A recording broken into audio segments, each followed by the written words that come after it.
Radio silence. Merci beaucoup.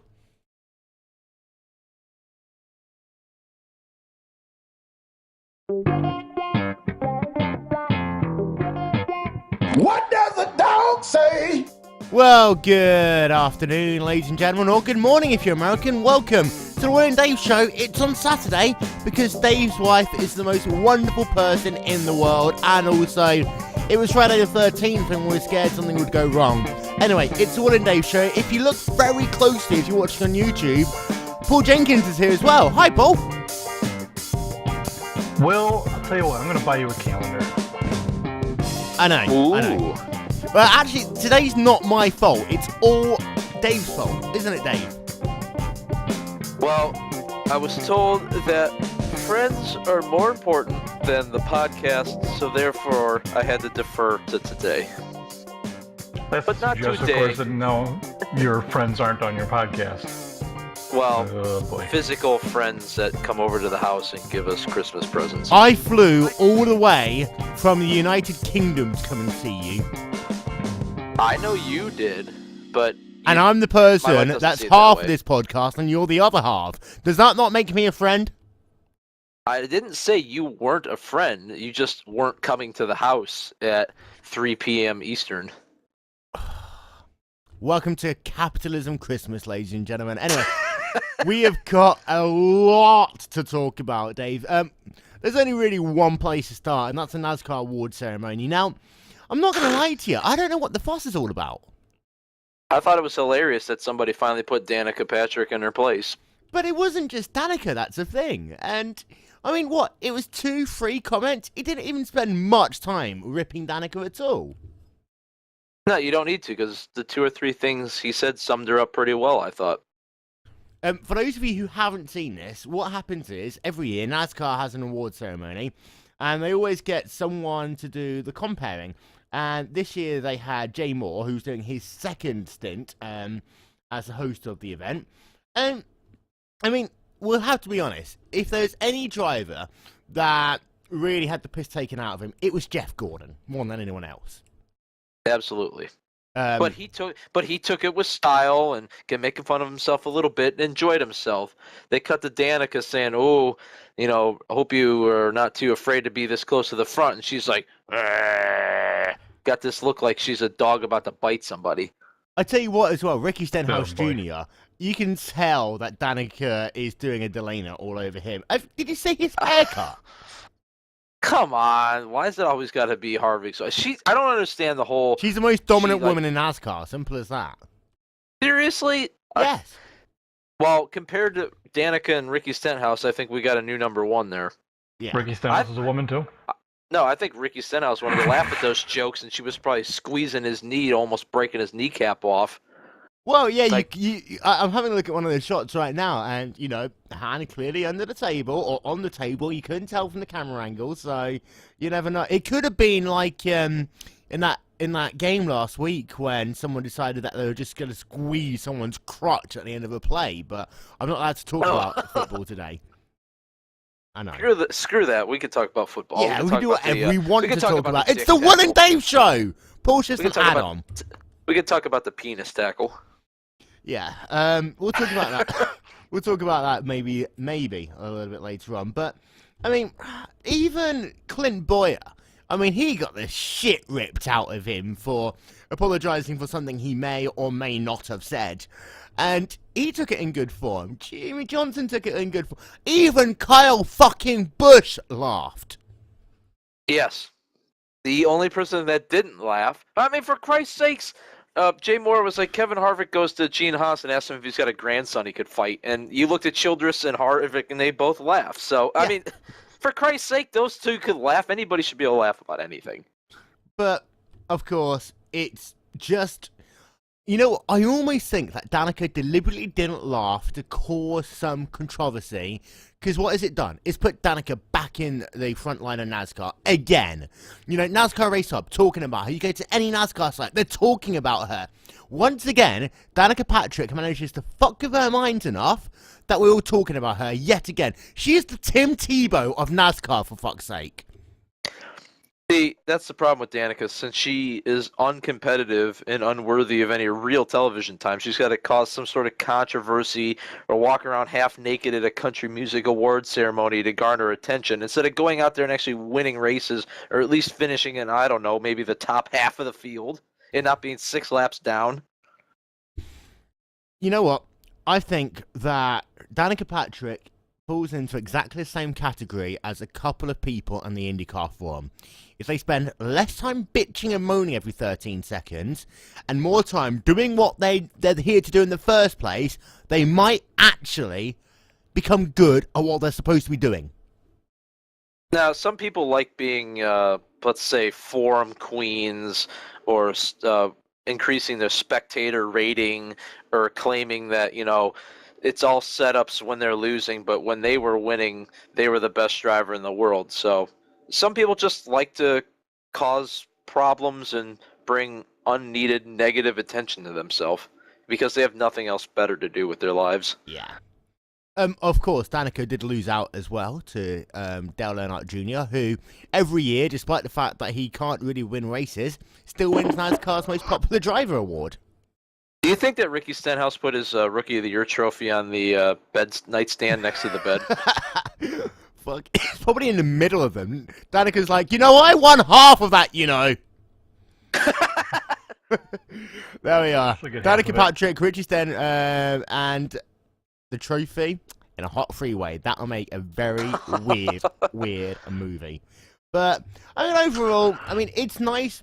I always enjoy this part of the year because you've got, the NASCAR award ceremony, you've got the college football awards season as well. And it's all really good, and it's televised, and it's great. Compare that to F1, where they hide it away in some shithole in Monte Carlo. This has always been my issue. NASCAR, to an extent. IndyCar, definitely. And American football, you can talk about all the American sports. They make it fan-friendly.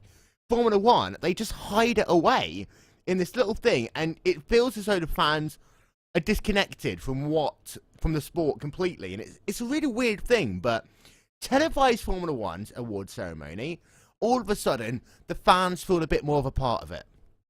Yeah, what's interesting that you say about the disconnect in Formula One is the fans don't really matter in Formula One. As long as they watch the races enough, that's all that matters to like Ecclestone and them. Because you look at the races like in India and Korea, there ain't no fans in the stands. They get all their money from the sponsors and the corporations and everybody else chipping in to pay all these big sanctioning fees. It doesn't matter. The only people that get screwed if no one shows up to the races is the track. So they don't care if the award ceremony's not on TV. They don't need the fans to watch it because they've already made their money for the year. NASCAR needs all the exposure they can get.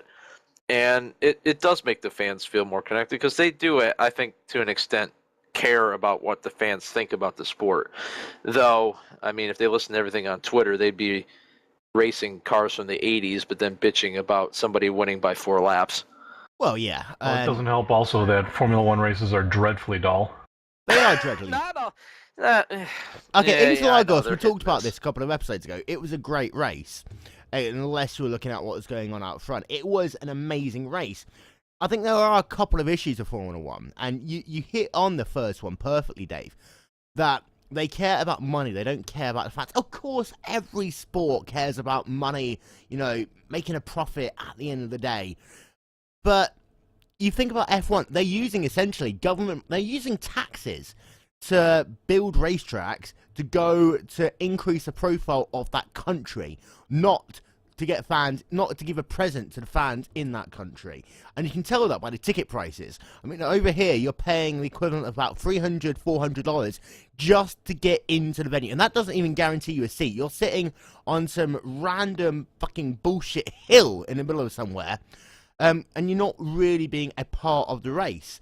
And TV, for example, it's completely dominated by Bernie Ecclestone Incorporated, and it's completely fucked up as far as I'm concerned. And I think the fact that racing is bad is just anger by the fans that that's the only thing they have. They can't be a part of it, and the only thing they really do have is racing, and the racing is, to quote Dan Ganji, mediocre at best. The one thing that Formula One has going for it is its TV coverage because it's the same all the time. and they dictate that whoever's covering the races can only show so many commercials, can only show so many breaks per hour, et cetera, et cetera. If you could do that in NASCAR, you'd probably cure half the problems with the bitching of the coverage and like on ESPN and all the Cialis advertisements and whatnot. So each series has its things that they hit and miss on, I guess. Yeah, and the adverts, they actually changed that because there was an issue at the San Marino Grand Prix about 10 years ago where they had an ad break and they missed a pass to the lead in the last couple of laps. It really is prescribed in F1. You can only have adverts of 1 minute 50 seconds because then you've got the 5-second sponsor blurbs that normally sponsor the coverage, and it's as simple as that. But, I mean, they've made even more fuck-ups in F1. The F1... fucking stupid, retarded double points rule at Abu Dhabi next year. Last round of the season, double points. That is absolutely the stupidest thing that Formula One could do. I mean, why is one race? Well, you could get the same argument with NASCAR, but why is one race more important than any other one? So Vettel wins the final race of the year and wins by 120 points instead of 60. You know what I mean? It's contrived, it's fake, it's forced. I don't get it. Well, let's start at the very beginning. Indianapolis, they don't pay extra points for the race at Indy. They pay points for qualifying, but qualifying is almost like a race in Indy, and IndyCar is built around IMS. NASCAR, they don't pay any more points for the Daytona 500, which is their biggest race of the year. We're not talking about a Monaco Grand Prix here getting double points. We're not talking about the British Grand Prix or the Italian Grand Prix or the Belgium Grand Prix, one of the 4 races that really epitomise what F1 is. We're talking about a race in a desert, in the middle of nowhere, that the fans don't give 2 shits about, that TV ratings normally down for, but you don't get overtaking, the track is shit. You're going to get double points here just because it's the last race of the season. Grow the fuck up, F1. Well, what I think it does is, going back to money, it forces these tracks and countries to say, ooh, we want to be the last race of the season because we're going to get the most promotion out of it. So it starts a bidding war. Bernie Ecclestone and Formula One make even more money because these countries and tracks are going to pay even more money to become the last race of the season, the most focused on race. So therefore, they don't give a crap about the fans. They get more money. You know what? That's actually a really good point, because you go back in time and until, the turn of the millennium, it was always Japan, which was the last race of the season, and you would finish your season at Suzuka. And Suzuka is a great track for racing, and also, especially that time of the year, you had that whole, is it going to rain, is it not going to rain thing going on. Think about 2000 when Michael Schumacher beat Mika Hakkinen in those kind of wet, dry conditions. And back to 94 when Damon Hill, that was when, of course, it wasn't the last race of the year because it was Australia, which is the last race of the year. But again, Japan had those great wet, dry conditions. Australia, a street circuit, anything can happen. It was a good end to the season. Then they made it Brazil, and I think Brazil, as the last track of the season, it had some of the greatest finishes for an F1 season ever, and some of the best storylines. Who can forget, Dave? Timo Glock was front page news when Lewis Hamilton won the championship, and the ultimate phrase, is that Glock? Is that Glock? Is that Glock? Yeah, that was a great race. The unfortunate turn of events for Felipe Massa, wins the race, thinks he's got the championship in hand. The Ferrari team and his family are celebrating, and then the look on, I think it was the dad's face when he realized that Hamilton had crossed the line 5th, and just the floor fell out from underneath of him. As hard as it is to say that was a great race because somebody had to lose. That was a great event. It was you weren't going to get that at Abu Dhabi or wherever, flat, boring desert track that Herman Tilke built. Well, yeah, I've always said that Herman Tilke should be shot for crimes against Formula One. But unfortunately, shot in a comedic way, correct? I'm not quite sure anymore, to be fair. But yeah, we'll say in a comedic way, just so I don't get any court orders against me. But you've got Formula One, essentially, in the last couple of years, what they did is they put in KERS. So it was essentially a version of push to pass. Now, I like the idea of push to pass when you can limit the number of times you can hit that button. KERS, it's every lap. Then they thought, they're making the cars too aerodynamic. They can't use the push to pass anymore. So they added in the blicky DRS rule, another push to pass. So now you've essentially got 2 push to passes in F1 just to make it so people can pass each other. And then I thought, still not exciting enough coming last round of the season. Let's make a rule where we give double points at the end. And also they've got this new, the penalty system, it kind of works, it kind of doesn't work. But, we're iRacers, we all know this. There are times when you really can't apportionate blame to someone. So how's the penalty rule system going to work on those controversial calls? That's one of those things where we're just going to have to wait and see what happens. The first person that runs into that points issue. We could speculate all we want, but until we see what Formula One actually does, because we know they've been, political in the past. I think they've gotten a lot better with that. But you never know. I don't see Vettel ever getting a points penalty or anything like that. And back to your KERS argument, I think all this KERS and the V6 with the turbo and all that is just Formula One being proactive against all these, green groups and cars kill the planet and all that other bullshit about one volcano spews more pollution than all the cars in the world in a year, but yet we're going after Formula One or racing because they use fossil fuels. So I think they're trying to be proactive and making so-called green energy sources and whatnot, and then disguising them or calling them push to pass or whatever. But we'll That's be amusing honest. Considering what.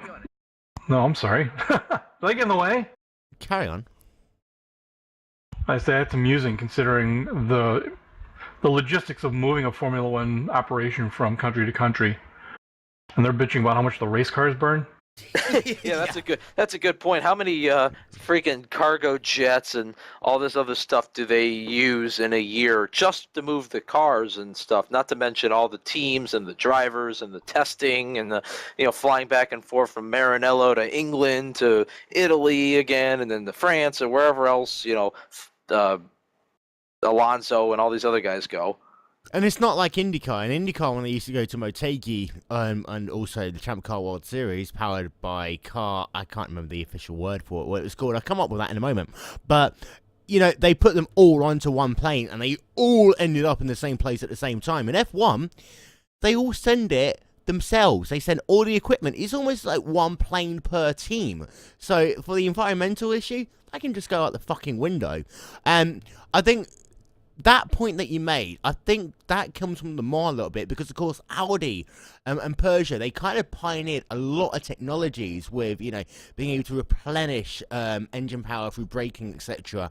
And I think that F1 always was that cutting edge in technology, but in the last 10 years or so, Le Mans really has overtaken F1 in what you really take from the race car and then put back into the actual road car. Well, back in the day, that was the thing. Racing technology showed up in your passenger car, and things like anti-lock brakes and also a bunch of other stuff. Things that started out in racing, and they went, hey, this is a great idea for a passenger car. But we're seeing a lot less of that now, especially with the funky stuff that's happening with the F1. But things like recovery braking, things like that. Not directly proportional, but things like electric cars makes a big deal. So by your logic, what was going to happen in the next couple of years is that every car in the world is going to have a droopy front wing, correct? And push to pass. Yes. I need push to pass. The push to pass thing, of course, IndyCar kind of pioneered that. In the same way they pioneered the 360 cam, which F1 finally decided to use in the latter stages of this year's season. But they only have like a 280-degree cam. It's not a true 360 cam like IndyCar's is. It is moderate. I think it's the second worst implementation of camera technology after Fox's gyro cam. Oh god. Yeah, the fake gyro cam. Don't get me started on Fox. The iRacing gyro cam is more accurate than the Fox gyro cam. Well, on GlacierTV, we came up with gyro cam. Yoni and I found a way to do a gyro cam for the 2013 iRacing Daytona 500. It worked better than Fox's version, for fuck's sake. That is how bad it was. But I think I disagree with your ethos that you were saying a moment ago. I think really F1, all they try to do is try to make it so that people can race and pass each other, because that has been one of the biggest issues in F1 for the last, we're coming on to 10 years now, that it is hard to pass in F1. And dare I say it, it's not all about the setups, it's about the cars. It's about the cars, it's the way that people set up the cars. It's the fact that you have all this aerodynamic drag, and also the tracks that we race on. Passing is tough in F1, and you look at, you know, it was kart back in the day, then the Champ Car World Series, and then also IndyCar. The comparable open wheel series, and also GP2, GP3, and Formula Nippon, they've got passing there. Yet F1, all of a sudden, oh, nope, you've got to sit in line and wait until the pit stops. You know, it's interesting about, like, passing, you say, because look back at races like, I don't know, 30, 40 years ago. Half the field fell out. The guy won by 40 seconds. And we look back and like, oh, those were the good old days. And now we got a whole field that almost finishes every race.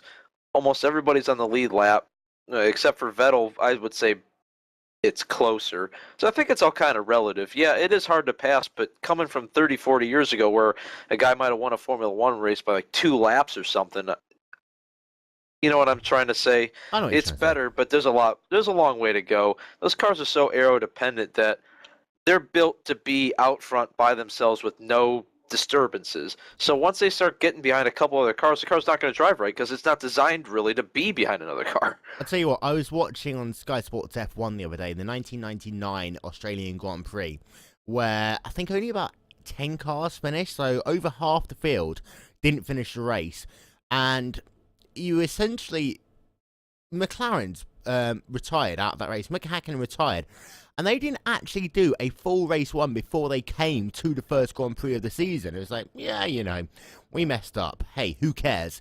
Now they only have 4 tests a year, but the cars are ultra reliable. You could almost say that F1 is not pushing the limits anymore because they are trying to restrict costs too much.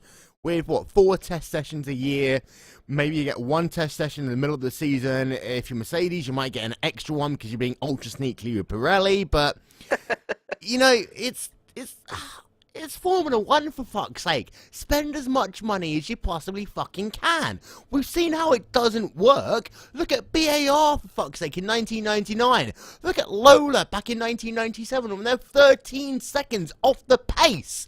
Yet they pump hundreds of millions into that car. And then you realise, at the end, for F1, like Le Mans, spend as much money as you have. Simple as that.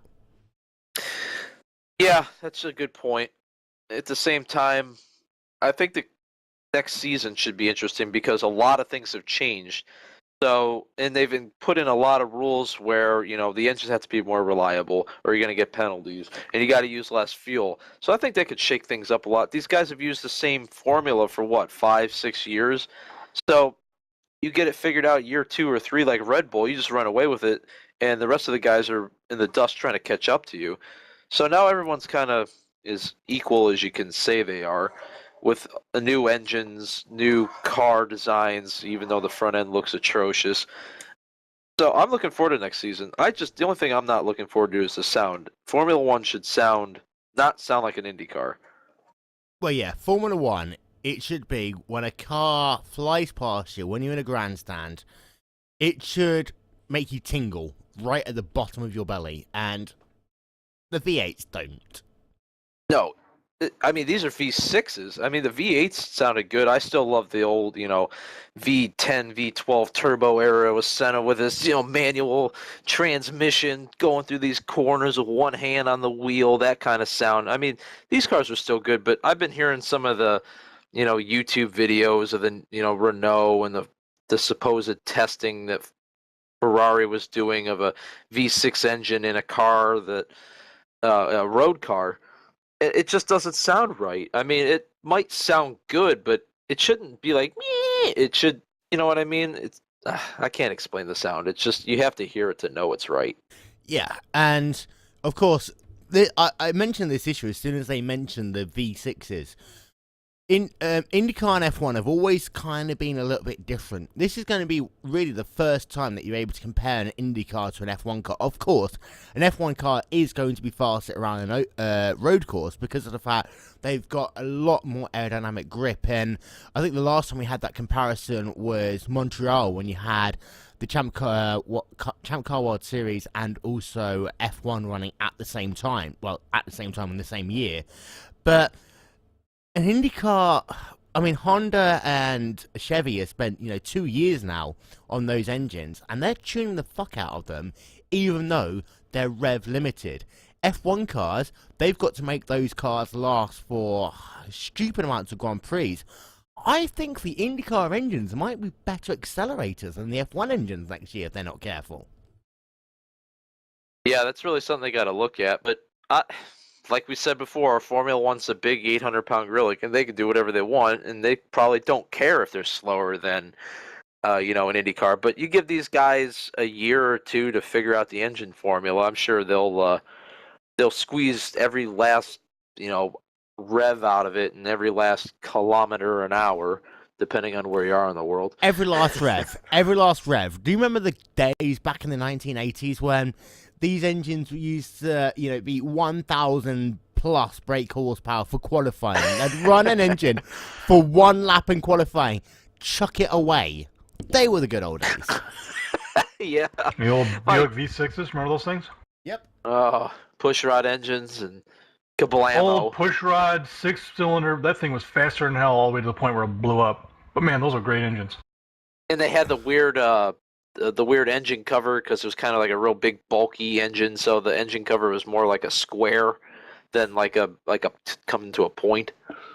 Of course. They were just so powerful it didn't matter. You could put them in a brick. Of course, next year we have to ask that question: is Red Bull going to be as dominant as they've been the last 3 or 4 seasons? I can't see why they couldn't be, but they're definitely on a more level playing field, at least until the first race. That's really going to be an indicator, but I can't see why Red Bull wouldn't be number one after Australia coming up in 2014. Of course, they still got Adrian Newey, so as far as the aero part of the car goes, and let's not forget, Red Bull have never been the fastest car in a straight line. They've always been the fastest car. Recently. No, they've always been the fastest car when you're flicking left to right. So, and Mercedes are always the fastest cars in a straight line. I think Ferrari spent the last 2 years working on the 2014 regs. As soon as they figured out what it's going to be, they were working towards it. And I think Mercedes, they're going to push everything they have into that. I think your wild card, not for next year, but the year after, is going to be Honda. McLaren. Because Honda's coming back, and Honda have experience running those engines. They've got a base. They've got a year's where they can just... I mean, Honda essentially could take an IndyCar, put an F1 engine into it, and run. They would circumvent the test regulations. Think about it. Yeah, I'm sure they're very similar. Yeah, that's perfect. I'm sure they're doing it. I'm sure there's some little test track in Japan that they're running around right now. And they got a whole year to see what works and what doesn't work, how reliable like the Renault and the Ferrari and the Mercedes engine is.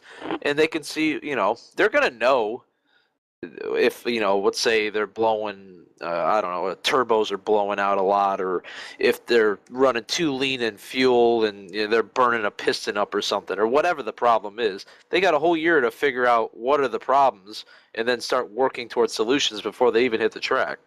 I'll tell you what, though, this year is a year where I wish that we still had Minardi, because this is... No, I'll be serious when I say this. This is the first year where really everyone's going to be on a level playing field as far as engines are concerned. Even the HRTs, even the Mauritius, even the whatever, Caterhams, they're going to have at least a similar, if not exactly the same spec engine as the works units. Because it's probably going to just be more efficient to build a ton of works units, tweak them, yes, a little bit on your work team, but then give them to the customer teams and say, do whatever you want. And Minardi were always the best innovators when it came to F1. Where did the titanium gearbox come from, Dave? Yeah, you're right. So, you know, this could actually be a good year for the HRTs, the Caterhams, the Mauritius, because of the fact that if they've got that creativity behind them, I think they might be able to spring a couple of surprises. Yeah, I'm really looking forward to it. It's a shame we have to wait, 90 some more days till the Australian Grand Prix. Oh, no! What? We've got NASCAR before that. We do. Yeah, but we also have the 24 hours of Daytona. Of course, yes. You've got the Rolex. Any thoughts on United Sports Car Series in America? Do you even watch it? I do. I watch the Rolex every year. And I watch quite a lot of ALMS racing and also a bit of Grand Am. And I'm thinking the issue's going to be is that they kind of having to make the LMP cars slower just to make the Rileys look about the same. And it's always the sort of thing, you know, why couldn't they have just made the DPs into one class, the LMPs into one class, and then really homogenized the GT cars around it? Because you cannot get a DP car and an LMP car to run the same speeds, period. Well, they've been adding, I don't know how much you've been following it, but on the DP, they've been doing a ton of stuff. They've added, undercar diffusers. They've added a 2-element rear wing. They've increased the gearbox from 5 gears to 6. They've got new, aerodynamic bits on the car. I think they've increased the horsepower allowance. They've lightened the car. They've taken off the steel brakes and put on carbon brakes and a lot of, lighter pieces that the LMP2 car are using. And Dave, the only reason that... Dave, what does LMP stand for? The Le Mans prototype. Okay, what is the epitome of Le Mans? Having the fastest car. Creativeness, ingenuity, that too. So on and so forth. All of that shit. And what... I know what you're going to say, but there's one word that circumvents all of that. NASCAR. They bought ALMS. They want their cars to be more like NASCAR's road cars. But eventually, I think most guys are going to switch over from the E to the LMP2 car anyway, because they gotta keep the LMP2 car similar enough to the Le Mans rules so they can keep that relationship with that series. So eventually, I think you'll see they just don't want to have a bunch of DP teams spending a ton of money buying LMP2s and not having any idea what to do with it in 2 months. Yeah, and this is the one thing where I kind of flip over when I come to Le Mans. As far as it goes for Le Mans, I do not give two shits if Audi wins by 4 laps over Toyota, because those cars are some of the most beautiful cars you ever see in the world. They are the most refined, amazing cars you ever see. And Le Mans always has been about a mixture of technical expertise, can it last 24 hours, and I'm going to say third in that, the driver comes third. Because at the end of the day, you've got about 30-40 drivers that could drive that car if it's an Audi and have been able to take it to victory lane at Le Mans this year. And Le Mans is all about pushing the boundaries of what you can do in the car. And it really is the last piece of motorsport where you can do that. And by doing what they're doing in America, all they're really doing is hurting the ability for an American team to win Le Mans ever. When was the last time an American team I know, went? Shut up, but you know what they do well. I know it's not the prototype class, but Corvette always does well over there. So I mean, there's no hope for America to ever have any success at Le Mans. So I think that's the thing as well. All it needs really is for one American. I would actually say to Chevy, to Ford, get your asses into gear, do an LMP program, do it with what you have in America right now, build upon it, and then 1 year try and take on Audi, Toyota. You may not win, but what you do is you'll give yourself so much respect by doing so. And the way the rules work at the moment, I don't think it would ever happen. And that's hugely disappointing. Of course, though, Ferrari are thinking of taking their F1 engine and putting it into a Le Mans car. And to see Ferrari back at Le Mans just gives me a huge... I've got a huge smile on my face just thinking about it. Yeah, the more, marquee names that you can bring to Le Mans just adds more and more to that race. And it would be great to see Ferrari back, because they had so much success, years ago. And then you had the battles with Ford and, all that kind of thing. So I'm sure someday they'll be back. But that'll be a great day when they do. Of course, for me, it was always the Silk Cut Jaguars that really caught my head. And this was, when I was like 3-4 years old. Silk Cut Jaguars, they were the team for the UK. It was almost like a country versus country thing over there. But Le Mans, if you're listening, you're not listening to this, but if you know anyone who, is into Le Mans, spread the word. Sort out the US Le Mans series, because it can really have a good impact on the One Endurance Championship and the 24 hours itself. And, I mean, you've got the innovation over there. I think the biggest thing, of course, is Delta Wing. And I think, unfortunately, Delta Wing really has run its course now, in my opinion. Yeah, it was kind of a neat little project, I guess you could say. But which IndyCar, it came about from IndyCar, I have to say. Right. I didn't see IndyCar ever getting that dramatic and changing the car to something you've never seen before. But it's run its course. It's not really competitive. It's kind of all on its own. It's different. It's unique. I mean, they can do a lot of different things. They can make it a lot lighter and have less horsepower, use less fuel. But the novelty's worn off. I want to talk. Paul Jenkins is getting angry because we haven't said anything funny yet. Well, Paul, I was actually going to talk to you because we're talking about changes. IMS have agreed in principle, and it's really weird the way your fucking American systems work, but you pretty much agreed in principle to make changes to IMS.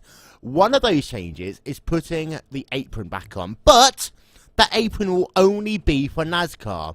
Now, Paul, can you explain to me why you took the apron away from IndyCar to facilitate NASCAR coming to the Brickyard? You put on the apron back for NASCAR only. Well, I think part of the idea of putting the apron back on, too, was to stop these guys from nosing into the wall and shattering their legs. Yeah. The couple of very celebrated incidents in the early 90s kind of led to the idea of them narrowing the track and lowering the trajectory against the wall. But with the advent of the safer barrier, I think we're kind of mitigating that a little bit. And you got to admit, with the apron, there was some crazy good racing going on there. So not a horrible idea. And I'm not exactly sure how they're going to say you can use it for this, you can't use it for that. It's going to be kind of a logistical nightmare. But, I like the track in the original configuration. I think that when they got rid of the apron, it kind of didn't really cheapen it, but it did really narrow the track up. And we kind of seen, it really kind of changes the racing. Well, Brandon Trost, if you're listening, pay attention to this, because this is important. Shut up 1 second. No, this is such important. I'm asking Brandon Trost to specifically listen to my next comment. As far as IndyCar goes, the white line defines the inside edge of the track. Therefore, as far as Indianapolis goes, anything normally goes in the last couple of laps of the race, but I'm sure that they would say you cannot go below the white line. You cannot run on that apron. Otherwise, you have to give back the position the same way you do at Chicagoland, at Kentucky, back on at Kansas, at Auto Club, and when they do it at Michigan, so on and so forth. So, for Indy, they've got the white line rule, but now you can make your point. Did somebody call me? Fuck off. Carry on, Paul. Well, they had to do something about the NASCAR race because it's basically a 170-mile-an-hour parade. It's crap. Well, yeah. Attendance has been down since the faux pas back in 2008. And the racing in the Gen 5 car was shit. And the Gen 6 car was shit. And it's the sort of thing that, NASCAR wants Indianapolis as a market because, Indianapolis as a state... And also, when you consider Illinois around them, you've got Chicago to the north, you've got Kentucky around them. They are a huge market overall that NASCAR wants to keep. But you look at an Indy 500 and the excitement of the Indy 500, then you look at your name here, Brickyard 400, and it's just one of the most boring races of the season. In fact, I would argue that it's as boring as the Pocono races at times. Well, it's kind of like the same track. Really long straightaways, tight corners, no passing. Pocono just has 3 corners instead of 4. Well, technically, I think Pocono has 6 turns, if you want to go that way.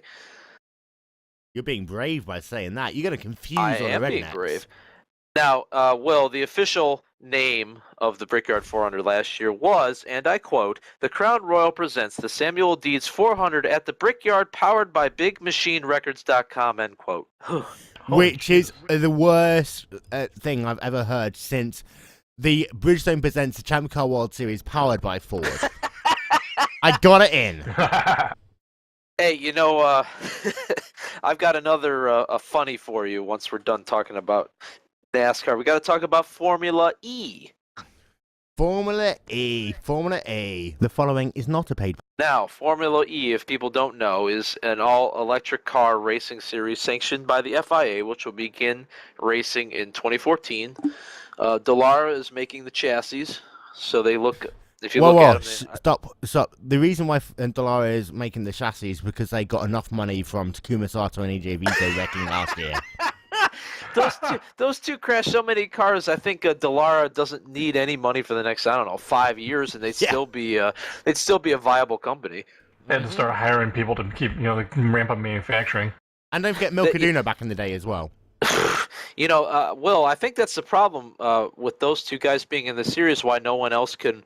There's no more than 33 cars running for the Indy 500 because there aren't any more freaking chassis left. Yeah, Dallara can only work so hard. And let's not forget, of course, they're doing the new Star Mazda car. Not Star Mazda, Indy Lights car as well.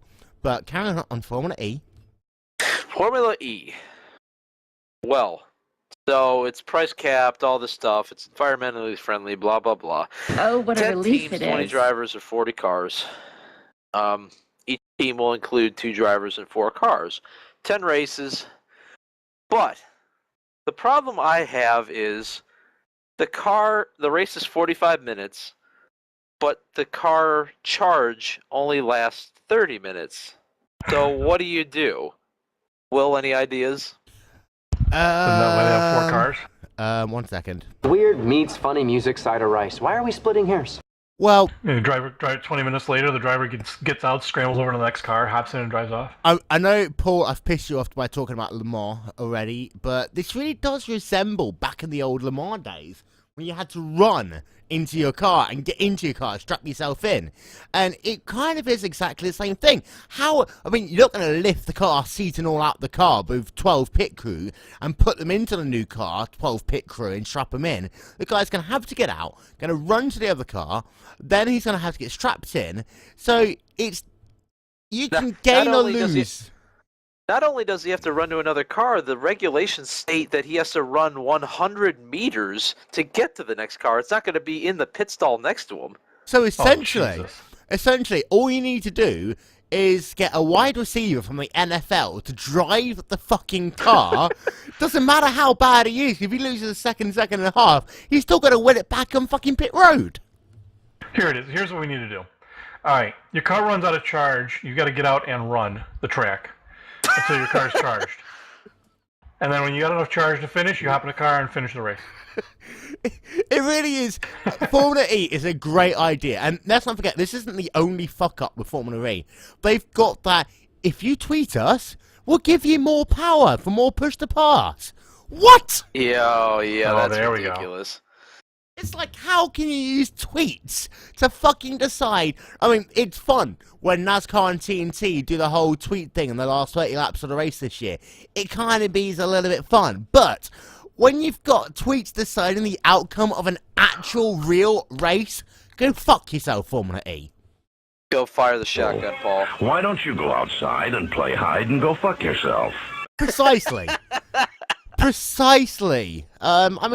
Formula E, as far as I'm concerned. She has beautiful eyes and her hair smells like cinnamon! But at the end of the day, things aren't going well for you, and you're becoming. It's about as much of a joke as A1GP was. Yeah, the only thing I can think of as positive with the two cars is if you rip a wheel off right before your charge runs out, you just drag that thing into pit road. You can just switch in a new car and keep going. That is a great strategy. So essentially, if you've got a car who's just half a second ahead of you, coming into the final corner before you pit, ram into them, then drive your car into pit road because your car will be fine. There you are. You've made up a position. Dave, you and I, strategist for Formula E. Let's get into it, guys. We're going to ram them right in the ass. Perfect. Now, of course, back in IndyCar, Briscoe has gone to Ganassi. We talked about this last week, actually, when we said that he could go to Ganassi. He now has gone to Ganassi. I originally said that he'd go to the 10 car. He's gone to the 8 car. TK's moved over to the 10 car. So, Ganassi are the team to beat. Yeah, they do appear that way, and especially switching to Chevy power, which seems to be the engine to have in the IndyCar series. Although, I think now Andretti's gone to Penske, I think it's going to be this... Have Andretti gone to Penske? Oh, fuck off. You know what I mean. Andretti's gone to... I didn't know what you meant at all. Andretti have gone to Honda. There you go. There we are. I think that Andretti are going to basically bankroll Honda to develop as much as they can, as quickly as they can. And I'm sure that Marco himself probably paid $1 million after that faux pas at Pocono this year. Oh, Marco Andretti. I know. God. Should we move on? Typical. But, I mean, Briscoe and Ganassi, I'm actually glad to see Briscoe have a fighting... Can I go back to Marco for a minute? Go on. Oh, God. Like we talked about earlier with sim racers, if that guy spent half his energy that he uses bitching about his team sucking and other people blocking him and use that energy to race, he might actually win a few. True. And, of course, he had that life coach last year, which worked the first half of the season. And then it seemed as though he forgot what he said about Pocono. He had a life coach? He did. He had now someone... you listen here. He's not the Messiah. He's a very naughty boy. Now go away. He had that person who was teaching him how to drive again, remember? Yes. Oh, I forgot all about that. You know, Hildebrand could have used one of those when he ran over Will Power. Well, yeah. Although he ran over Will Power, I have no issues at all. But, I mean, my only issue is you've got TK, you've got Dixie, and you've got Briscoe. I'm sorry, Charlie Kimball, but you're not championship material here. So I'm going to leave you out of the equation because you're diabetic. Because he has diabetes doesn't mean he can't win a championship. Well, you know. Can you imagine the Northern Lords, whatever called pens after? We're the first diabetes in the world to win a championship in anything! Well, he could just throw the used needles out of the car and puncture people's tires. Wait, are we talking about a diabetic or a junkie? Because they could be good in both circumstances. No, I'm not calling him a junkie. I'm not calling him a junkie. I'm just saying that, if he has a couple of those Novolog Flex pens, just turn them all the way up and chuck them out of the cockpit, and you could blow out Will Power's tire or something and win the race. There we are. But Briscoe, Dixie, Kanaan, 3 amazing drivers. Of course, Briscoe... He's kind of been unlucky in his career. He's been a bit like Elio. And, of course, him, Elio, and Will Power are taking points away from each other at Penske. Dixie, he's won that championship. He's not due a championship now for another 5 years. And TK, he wants another IndyCar championship. And my only issue is, with 3 great guys the way they are, they're going to start taking points away from each other. And at what point does the... primary car, and I have to say the primary car is the target car, get preferential treatment over the 8 car? Well, if this season is anything like last season, all the other guys will screw up and one of the target guys will run away anyway. Well, yeah. Of course, one of the things that F1 has done this year is they've brought back the old rule where you can have random driver numbers, and it used to be on teams. So, for example, Ferrari always had the 27 and 28 car, but I think McLaren also had the 9 and the 10 car. I'm not quite sure, but you've gone back to that in F1, but it's a driver base now, so you can have Sebastian Vettel in the 69 car, and then you can have Daniel Ricciardo in the fuck you car. Can you write down what number that is? I'll try. But I mean, this is one of the things. Again, F1 is taking away what IndyCar's done for years and years and years, and done it very, very well. And in the same way that Ferrari always used to go to Minardi to check out what's going on, it does seem as though that Bernie Ecclestone is going to IndyCar just to see how they're getting along, to steal all their good ideas. Well, IndyCar has been doing some things right. It's just a shame that their political landscape is so pathetic that it turns off all the fans and they don't watch, because they're missing some good racing. Of course, next 2015, we are going to get, finally, and I mean, the DW12 on iRacing.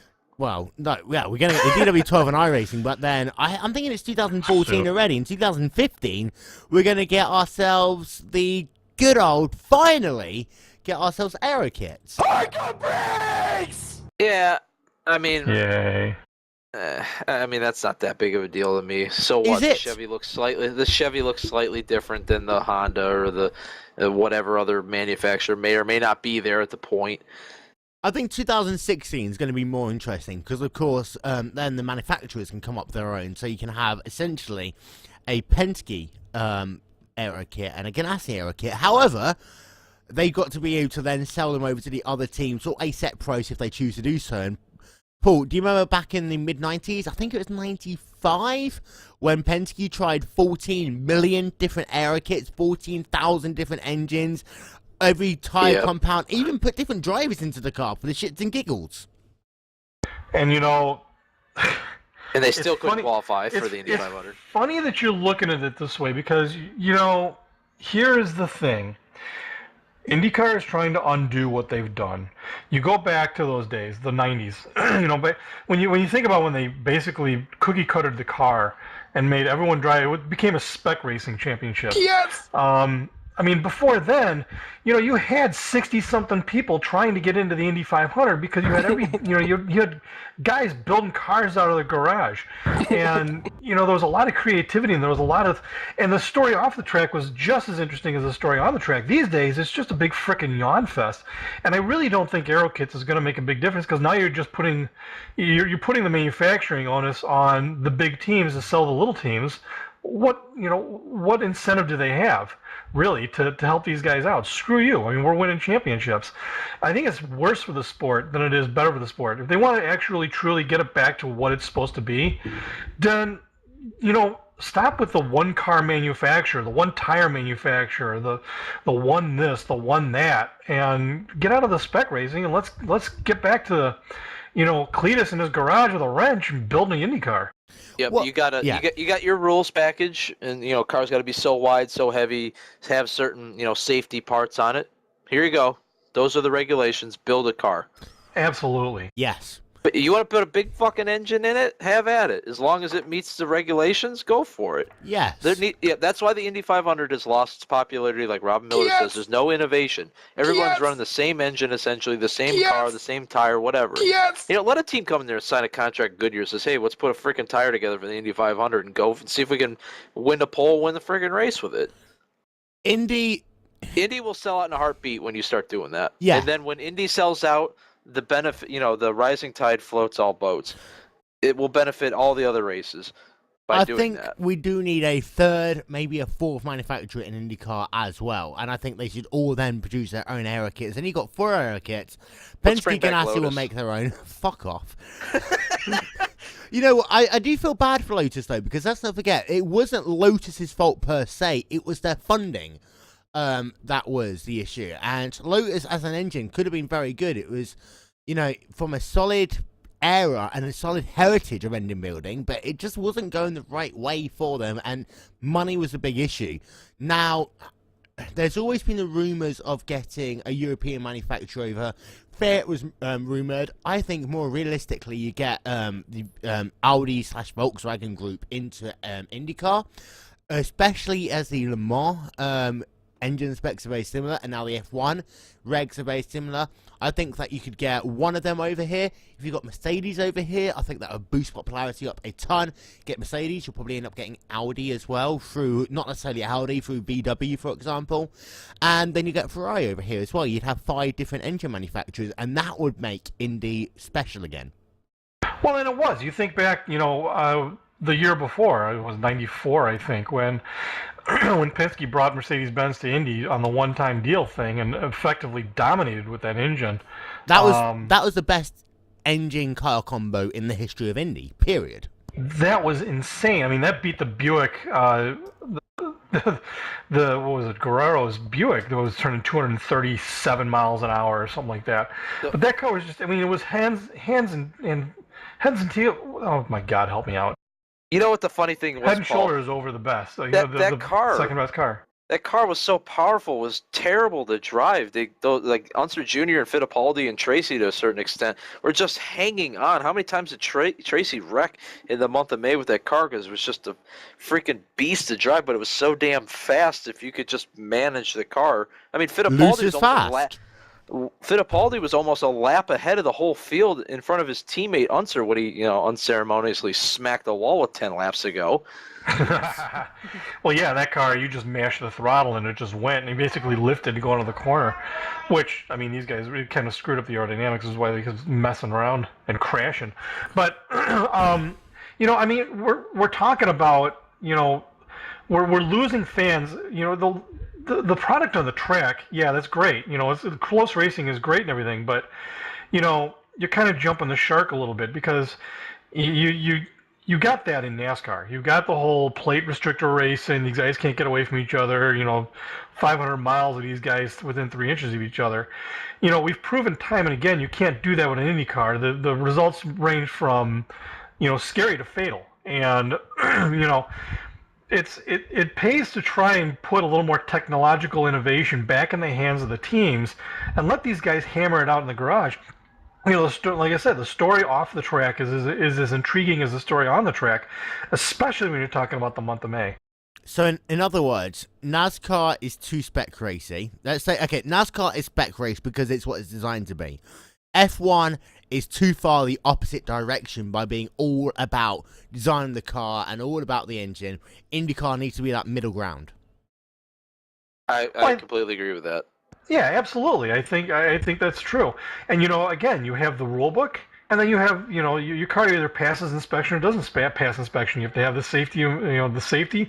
The engine has to be a certain displacement. You can or cannot have a turbo.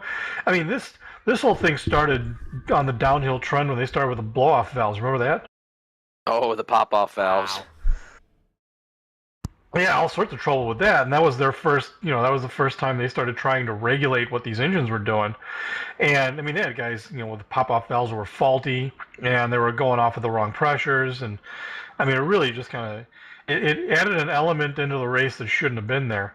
But I mean, again, make the rules as simple as you can while trying to encompass all the safety and security and everything that you're trying to encompass. But let these guys build cars and go racing, man. I am not going to stop your train of thought. However, I am going to do a quick commercial break because we are at our 58 minutes. For those of you who listen to this on the ETV Motorsports Radio Network, our show is exactly 58 minutes long. So, porn music. This has been episode 7 of the Wil and Dave Show, and it's actually been the Wil and Dave Show with the most talk about motorsports, Dave. Yeah, we were very serious. I'm kind of proud. We do have a serious side if you actually want to talk about real-life racing. And there's plenty of stuff that we haven't yet talked about. We're going to do Wil and Dave Overtime as soon as this finishes. So thank you very much for taking part in the Wil and Dave and Paul podcast show. It will be back Friday, hopefully 4 p.m. Eastern time. You free next Friday, 4 p.m. Eastern, Dave? I should be. Good. If your wife tries to get friends over, tell her to fuck herself. I can't do that. I don't know. Just find a way. Find a way. Whatever you can do, find a way to get her to not bring friends over. On Twitter, follow us at Wil and Dave Show. On Facebook, it's facebook.com/Wil, letter N, Dave. On Twitter, use the hashtag Wil and Dave as well. And for those of you who are listening to us on the ETV Motorsports Radio Network, we'll talk to you next week. Thank you for listening. Bye-bye. Of all my podcasts, that's it, man. This one was game over, man. It's game over. Okay, we're now officially on overtime, Dave. Hello. Do you want to do that bit again? Do I want to do what and the where? Your last podcast bullshit thing. all my podcasts, this one was the most recent. There we are. We had Paul Jenkins talking over you about a minute ago. So, we're going to carry on. This is overtime. And I have to say, again, Dave, this really has been a very controversial podcast, but in a different kind of way. Way too serious. Way too serious. But it's a Saturday. Will's not drunk yet, so... Hey, that's probably it. I got a way to liven things up. BT wants to read the forecast for Kansas coming up in the Fix series. You can do that in exactly 25 seconds' time. But, Paul, you bitched and moaned about the fact that we were talking too much about football last week when we were joking and laughing, etc. This week we're talking about motorsports. We had a debate, and you say it's too fucking serious. Yeah, well, you can't make me happy. No wonder we had to, put the Will and Paul and Dave show. We had to add you in. And now handing over to Brandon Trost with a weather report for Kansas Speedway. Well, Kansas, my favorite track. Forecast for the next week in the IndyCar Fixed Series. Track temperature, 83 degrees. South wind at 7 miles an hour. Relative humidity, 65 degrees and overcast skies. That's going to be a fun one. Better pass below the white line. Thank you very much, Brandon Trost. We'll go back to what we were talking about just a moment ago. And technical innovation in IndyCar, Paul. It seems to be that they're trying to cut costs the same way as F1, but I always say at times there is this thing. You have to spend money to make money, and there is that fine line between spending too much money and going bankrupt. Hi, how you doing, Car, on the Champ Car World Series, powered by Ford, but at the same time, you've got to put a bit of dosh in to get a bit of dosh out of it. A dosh? Seems kind of an odd way of controlling costs by creating a monopoly, but, if it works for them, I guess. I would argue that's probably not working, but whatever. Yeah, a little of sarcasm there. You got one car manufacturer, you got one engine manufacturer, you got one tire manufacturer. Guess what, Chief? You're gonna buy it for whatever we charge you for it. Exactly. That's if you're trying to control costs, all you're doing is controlling distributorship, and that's not how you. Communist.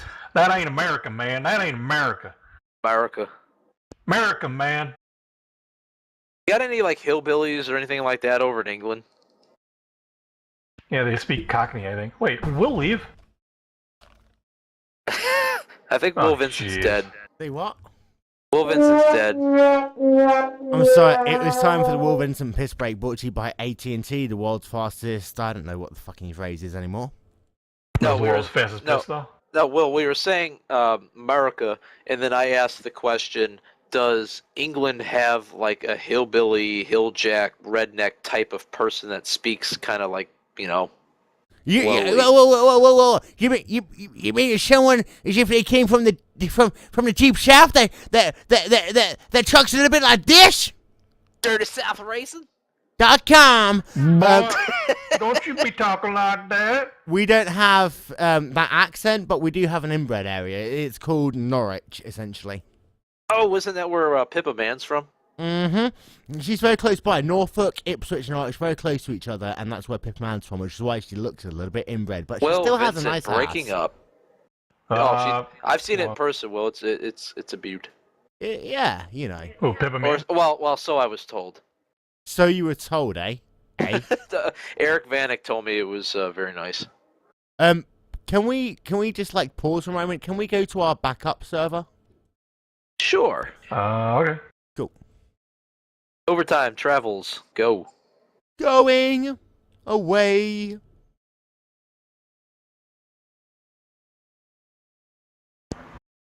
There we are. Sorry about that. Apparently my voice broke up a little bit. Wow, that's quite a move there, Will. It was. Does it sound better? Yes. You sound delightful. Well, you sound delightful too. I'm not going to lie to you. The Wil and Dave show with Paul in it was different. Very different. But good. But in a weird way. Yeah, don't forget, by the way, on Twitter, use the hashtag #WillLetterN_Dave, and also you can follow us at Wil and Dave Show. Now, we still got a couple of things we need to talk about, really. And that Briscoe to the Ganassi thing, we talked about Briscoe, of course, but what that does leave is someone now free to ride in that National Guard car. Who's it going to be? Well, is it the National Guard car? It doesn't sound like it, because the way I remember reading the contract for Briscoe was Briscoe stays with Panther if it's the National Guard car. So now that, Briscoe left and went to Ganassi, it sounds like the National Guard car is going to go to Rahal. So where does that leave Panther? Basically, who drives the Panther car? Sponsor unknown. True. And whoever brings a sponsor. You have to admit, it still has to be one of the most viable seats in IndyCar because, yes, they've lost the National Guard sponsorship, but still, they've got a great press team. We know that because Mike Gitchell, my friend, is amazing and he's fucking awesome. But you've also got a group of guys who can put it together. Sorry, I'm tweeting. We actually got a tweet. Oh, boy. What? What? Brooks Westfall at Brooks41W wants to know, are we going to run a stupid fun race today? Any responses? Where? On the Twitter. No. Where are we going to run it? Well, I don't know. I guess that's what we have to come up with first. Well, So, we have missed when the are old we gonna run bastards one? race, and we've just missed the little baby Jesus race as well. So we might. Wait, you remember how much I love racing the little baby Jesus race? Yeah, Tim Doyle loves to race the Baby Jesus races because he'd always win them. Well, we used to have, Tim Doyle and I used to have great fights in those series. We'd both bolt the fix setup on and see how fast we can go. Wait, you were beating guys with a fixed setup? No comment. Oh, well, were they that bad? No comment. Paul, were they that bad? Apparently so. I remember I did a Daytona race one time with the IndyCar there, and so I just threw in the Talladega setup and put some rear spring in it so it would turn a little better. My God, I just drove away from the field. Well, talking about fix setups and etc., Auto Club is coming apparently in some variety, shape, or form in the next week or so in iRacing. Can we replace Kansas with it? No. Why not? Because if I boot you from the server, you might not remember where we are. You broke up there. I didn't break up. I just removed my finger from my button so I can still hear myself. The server can still hear removed itself. your finger from You what? Shut the He fuck removed up, his finger Paul. from his butt. Inconceivable! Guys, you and your I sexual want to be inside you. innuendos. But I mean, we can do a fun race. Where should we do And this all the fun jokes that race? started on the Wil and Dave Podcast. So where should we do this? Anyone in particular? No? And dead silence. I got nothing. Nothing? Why don't you do another random track combination again like you did last time? Yeah, I'll think about that in the next minute or so. But so Another piss break. as far as the kind of thing goes for IndyCar right now, the seats are coming down. Of course, many people are going to talk about Paul di Resta going to IndyCar. And I've kind of got mixed feelings about Paul di Resta because he, at his stage of his career, I'm going to compare him with Coulthard. I'm sorry. Some people might call me a bit xenophobic here, but you got to compare a Scottish driver to a Scottish driver. Di Resta versus Coulthard, where he was in his career, comparing the car he had to David Coulthard, Di Resta's better.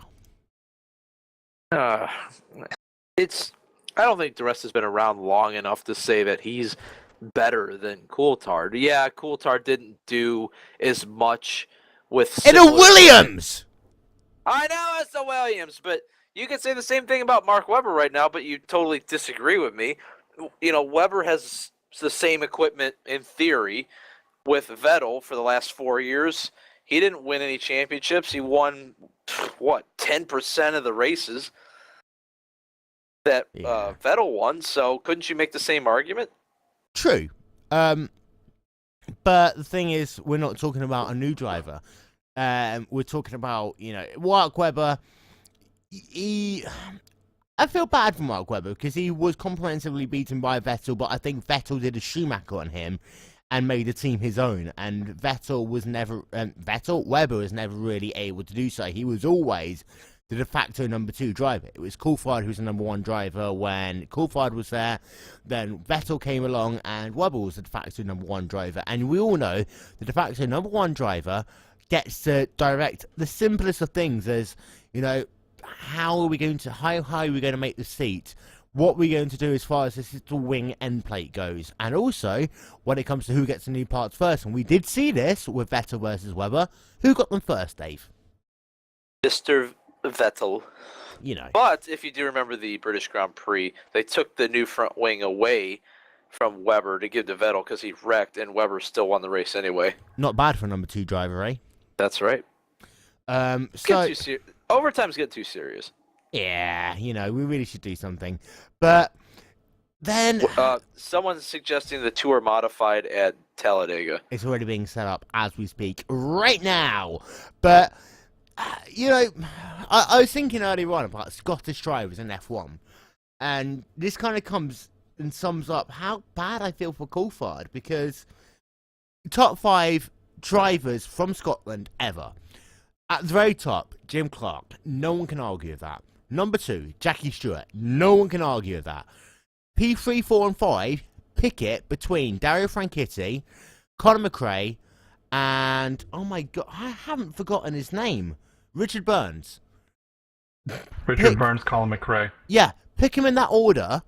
And so he said Richard Burns, Colin McRae. And then Dario Franchitti in 5th? Yeah. Yeah.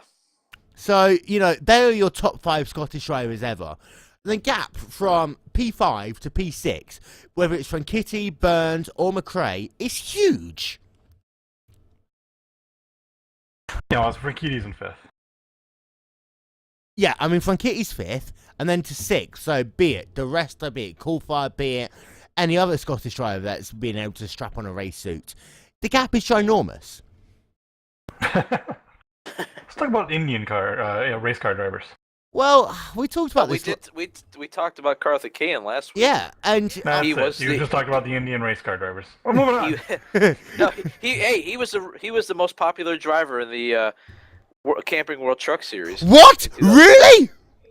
Oh, yeah, remember I told you about that? Yeah, I know. Karthikeyan. I'll tell you what, though. I think Force India would be a better IndyCar team than an F1 team because it would be financially viable to put Indian drivers in there. But they all blow, so... In the same way that the US F1 team was going to have an American driver. Remember when they were going to get Danica to run in that car? And then Danica was like... Then they could have taken her away from NASCAR, and then that would have been hilarious. Wait. Hold on, I missed this. Danica in an F1 car? Yes, when the US F1 team was first mooted, remember, they did get the slot. They were going to be one of the 3 expansion teams. And Danica was mooted to drive in that car. And Bernie Ecclestone went on record saying, I'd love Danica over here. Of course you'd love Danica over here. She makes you add dollars, you fucking old cunt. Well, that was a about face from a couple years ago where he said women drivers belonged in the kitchen. Well, we know. You remember that? Yeah. I'm not going to go there, but... And then, of course, you had Scott Speed. I mean, Scott Speed, he's had a kind of up and down career, shall we say. And then you had... Who else have you had in those? Alexandre Rossi. I mean, he really is a good American talent as far as I'm concerned. I don't understand why they don't just let some of these teams run a third car. Like, I know Ferrari was always pushing for that. I mean, how long have people been pushing for that? I mean, why not? Why not do it? I can understand it from a cost-cutting measure, but apart from that, I mean, can it really be that more expensive to build a third car when you've already done the R&D work for 2 of them? Surely not. Exactly. And hell, you got half a third car sitting in the pits anyway with 2 teams. So precisely, and you know, if you can make it so you can only bring 4 chassis to a race, so therefore, if your number 1, number 2 driver both wreck out, then you know the third car. Sorry, bye bye. But I can almost imagine the one race a year when, let's pick Rossi as an example, goes faster than Vettel and Ricciardo. Vettel and Ricciardo then just accidentally both crash.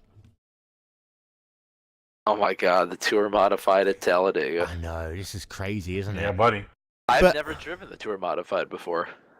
But 3 cars in F1, it makes... I mean, Le Mans, again, 3 cars. IndyCar, what, they have 5 cars at Andretti at times? It makes fucking sense. And also, you can increase your driver pool to, 36 cars? 26 of them qualify for the race. It means that Mauritia and Caterham and HRT have to get their finger out of their ass. It also means there could be more opportunities that, let's say, for example, Button fucks up in qualifying again, then he could be out the race. Not just out, not at the back of the grid. He could be out of the fucking race. And you bring up a really good point. It kind of dovetails back into the Indy conversation we were having. Is qualifying is kind of a joke at this point because everyone gets in. It'd be nice if there were enough cars that there's a real possibility. You have this problem with NASCAR, where nobody's going home, everyone's racing. So what's the freaking point? Yep. I mean, the one thing that pisses me off in NASCAR is the starting parks. I'm not gonna lie to you. The only thing that would suck about, like an F1, like a Red Bull team getting a third car is you're effectively just eliminating the slower teams at this point. Yeah, that's true. But go back to the 90s. Do you remember the days when you had pre-qualifying, Paul? Oh yeah, pre-qualifying. I remember that. I don't. Remind me. You used to have pre-qualifying. I believe it was on either a Thursday or Friday, where you had to pre-qualify just to be able to qualify for the actual race itself. Now, this was when you'd have the Taki Nues of the world having to run early to just be able to get in, and it was great because there were times when you'd get some small teams bitch themselves to get in, then get themselves a good qualifying time, and then surprise people. Does anyone remember Jean Alesi, 1990, Phoenix? Yeah, did he get on the pole or something like that? Yeah. Yeah, Senna wasn't real happy with him. No. And then, of course, when Senna finally did pass Alesi, he's like, yeah, fuck this. Well, don't forget that's when Pirelli...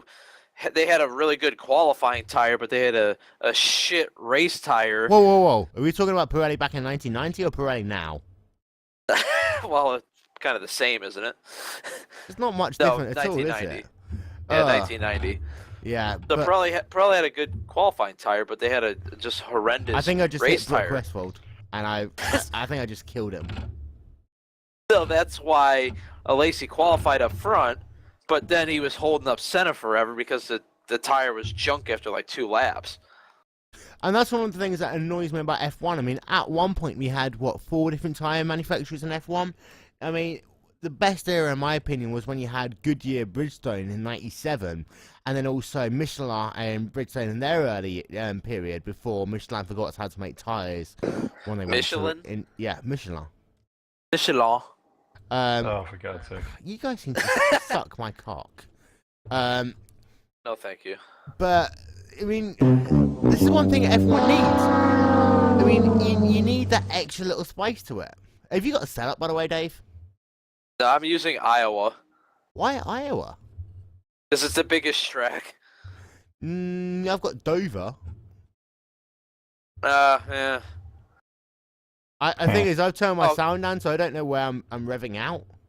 There's only 2 gears in this car? Yeah. Oh, God. How's this going to work? By the 150 miles an hour! But, anyway, I mean, there's plenty... We talked about plenty of issues in F1, plenty of issues in IndyCar, plenty of issues in NASCAR. Of course... You're closing in fast, cowboy. The rumor... Cowboy, side by side! And he carries on going. What happened there? Sorry, Brooks. I think I pinched Dave down a little bit too much. And they're out.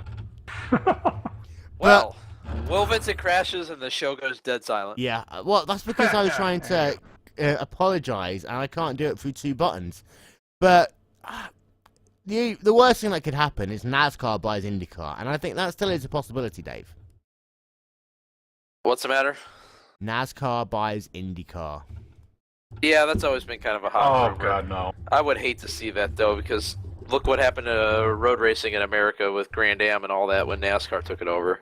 Well, yeah, just anything that happens. But anyway, are we going to actually do any comments on this race? Why would you do that? Yeah, why would we do that? Yeah. Should we say goodbye? I think we should. Do I need to play the porn music? This I'm will leave them wrecking right in the middle of the racetrack. I can hear your wheel. Yeah. Okay. Dave, are you ready? I'm going to let you do the ending again. Oh, God. Because that went so well last time. Thank you for listening to the Wil and Dave Show Overtime. Hope you enjoyed it. I know I did. I know we were too serious. We'll try to rectify that next week.